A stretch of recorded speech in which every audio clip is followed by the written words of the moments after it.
myself as a confrontational person like that. No. Want to make a decision, they will start today. This some kind of witchcraft. Witchcraft, they worry. In the morning, don't worry, I know what I'm telling you. He's the way around, kid was walking over. Like, it's a lot of emotions. Is it not? So, it's like... Does it happen once or is it build up? Like... This girl, guy just tap my head. Come with it there. You need... I'm not going to make money for this. Why? It's hard to work. I can't go do this.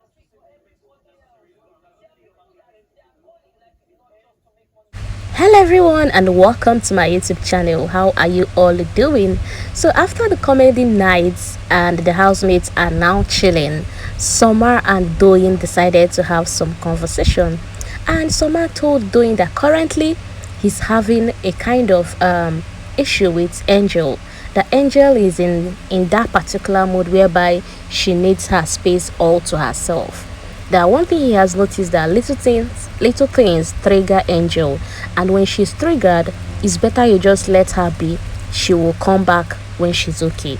And Doyin went ahead to tell Summer that in fact you're very lucky that you have someone you can fight with and reconcile with in the house, unlike her. And Summer said that one thing he thinks that it's your problem, Doyin, is that you are a very confrontational person. And Doyin was like, no, I don't like the way you people describe me in this house. Sometimes when you people describe me, I will even be like, is this me? And while she was denying it, saying no, she's not confrontational, she's not that kind of person, Tolani came into the picture and was like, you are. That in fact you can drag things for days. That a particular matter you can drag it for forever. From there, they moved on to discuss about eviction on Sunday, and Summer said, Sunday on go choco. And Doyin at this point was like, I envy you. That she's straight thinking about how many people that will be going home on Sunday, being that, you know, they're already going to the 6th week and it's still 20 something of them in the house. Meanwhile, Ike, Omashola and CeCe were having their own discussion, and Ike said that he's beginning to notice this harmony in the house. That Hamish's therapy session, the happiness session, really did a lot in the house. That session broke the ice of the house, and Omashola agreed to that, saying that Alex told him something during the exercise whereby you have to go tell somebody what you like about them. That Alex came to him telling him that you don't brag about yourself. That most of the people in this house have encountered you in South Africa. That they do the bragging on your behalf. That she genuinely loves you for that. That you don't go around boasting on what you've done for people. Rather, those people are the one speaking on your behalf. That he loves the humility in you and he loves you for not being proud.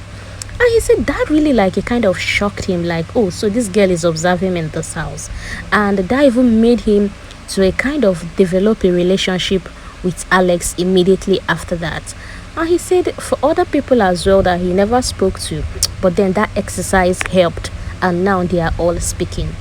Then CeCe now added that for her, aside the whole happiness thing, that she has made up her mind that she will never fight with anybody in this house moving forward. So she's in control of her temper and her reactions. That if not, she could have fought Ilebaye yesterday for pulling off her hair, but then she said no, it doesn't worth it. And coupled with the fact that Ilebaye was just playing with her, that although it was painful the way she dragged her hair, but seeing that Ilebaye was like, oh, are you angry? You know, on her own part, she was seeing it as a play, although from her, she was ready to give her a dirty slap, but she has made up her mind she will be in check with her emotions in the house. Ike now told CeCe that in fact there is a two side to you.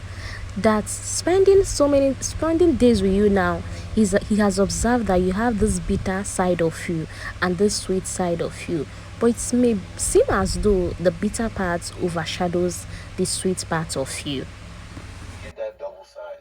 You get one sweet side, then you get one other side that it come out. After that, Frodd and CeCe started having marital discussions, and Frodd asked CeCe about whether she's considering marriage, and CeCe told her that lately someone tried to, but then she had to put a pause to that for now. And Frodd went ahead to start advising her on how it could get tempting the moment a relationship is about to upgrade to marriage, that sometimes before you know it, problem enters, and it will just be the little thing. You will now be asking yourself whether it's village people or whether, but then when the both of you will come back again to start analyzing it, the both of you will just discover that it's something that doesn't even worth the fight. That to him, he will call it maybe a kind of temptation or something. He also told her that sometimes most guys will also want to test you within those periods to know if you're really ready for marriage. And CeCe said nobody should test her, or that anybody that will be testing her, she would definitely fail that test. So nobody should test her to test whether she's ready, qualified, or if she has wife material and all that. That she would definitely fail those tests. Vanita and her baby boy Adekule seems to be having the best time of their life as they were just bonding together and discussing about everything happening in the house. And Adekule mentioned the whole Lucy thing, Lucy looking for voluntary exits, and he said he doesn't know why anybody have to make a fuse about a voluntary exit, that if he wants to leave the house, nobody will even hear about it until Big Brother will say open the door for Adekule. And then Vanita said whether as a joke or being serious, you should never take a voluntary exit, that if you try that, she will never speak to you outside of here again. Adekule went ahead to assure her that such a thing will never happen. That have you even noticed he's a new person compared to the Adekule of his set? That if it wasn't his set, he would have been in every discussion giving advice, but no, he decided to spend more time with you as not to get into any controversial discussion. Meanwhile, Angel was educating Frodd on postpartum depression and what it could do to a woman, on how women who suffer postpartum depression tend to start learning how to love their child. And Angel went ahead to ask Frodd, do you know what it means to start learning to love your child? That a child, of course, should be loved, but then this thing have a way of dealing with those women, and they can't even understand themselves again. And Frodd said he's just hearing about this for the first time, that what could be the possible cause of this. And while Angel explained to him that stress could trigger this, but then at times it just happened, and like without no explanation. And Frodd said that when he will go out, he will go and read more about it. In fact, when Angel was explaining this thing, I was like, I beg go. Don't come and give Frodd high BP and he will start thinking of something else. And Frodd really told her that do you know that period while the wife was still pregnant, that he prays every day, that he was scared, he was feeling uncertain, he was feeling a certain way, or if anything goes wrong, how the world will judge him for being here and leaving his wife at home and all that. And Angel was like, she understand how you feel and all that in fact it's just God. And the both of them went ahead to say they thank God for grace, that everything has been successful. But then Frodd said that once he leaves the house, he will go and read about what Angel taught him tonight. When you go past postpartum depression, etc., obviously, like, Kidwires seems to have been missed as Adekule and the rest of the housemates start discussing on how Kidwires' exit has led to the close of alliances here and there. And they say that they know Kidwire will be outside laughing, saying, oh, my guys are weak, they are no longer strategizing. And they made mention of how if Kidwire was still here, how by now he could have been talking to the new housemates. And Vanita disagreed with that, saying that had even Kidwire is here, he can't even make move to this new housemate. That this new housemate looks very independent and self-aware. But then Ike said, don't even go there. That had it been Kidwire was there, by now he'll be proposing building a club for Mashallah in Nigeria. And that's such a funny one to listen to. Cross added that one thing about Kidwire is that most times in the house, he was just feeling bored. And the only way not to feel bored on was, look for groups, form alliances, tell you play the game, try getting into your head just to make sure the house remains hot and lively. That he could just see a group of people talking, he will go there, and drop something that will make them against the other group or the rest of the house, that he's very good with that. And I definitely added as well that Kidwire really did the work. And indeed, I agree with that. And me, I miss Kidwire. After that came the greatest argument of the night, as the guys said that the way they will raise their kids is that when they try education and see maybe you're good with a particular skill like football, tech, or all that they won't even bother themselves wasting money again, that they will channel you direct to what you're very good with. But Doyin thinks otherwise. Doyin tried to tell them that the four walls of education is the best, that whether you need it or not, one should just go through that process. That one thing about education is that it opens your mind. But the guys try to convince Doyin that even while learning a skill or business or anything, that is another form of education. That education is all about learning. So that when you are doing that, it's learning as well. You're learning. That one can learn from anywhere, church or village or anything. But Doyin said no. Although she agrees about learning from church anywhere else, one should try to pass through the walls of education. That it has a way of opening one's mind and making sure you stay polished.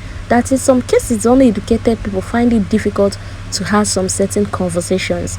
That there are some places they even find it very hard or they feel naive to enter.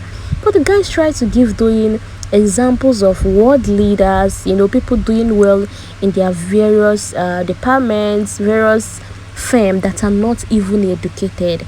But Doyin now said no, that they are trying to tell her that when it comes to money, anybody can make money, that they should stop telling her about successful people. Successful people, that education is not all about like being successful or making money, that anybody can make money, anybody can be successful, but that all that she's saying is people should try to go to school.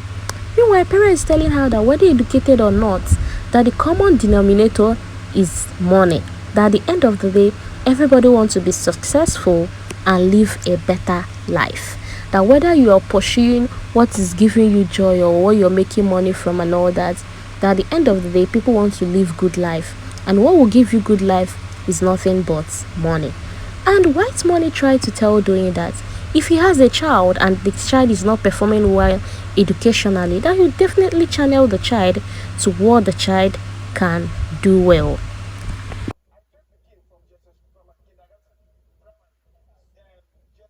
But yet, Doyin maintained her ground, saying, if your child is not doing well educationally, why do you want to channel the child to another skill? Why not use that same energy and force the child to keep trying?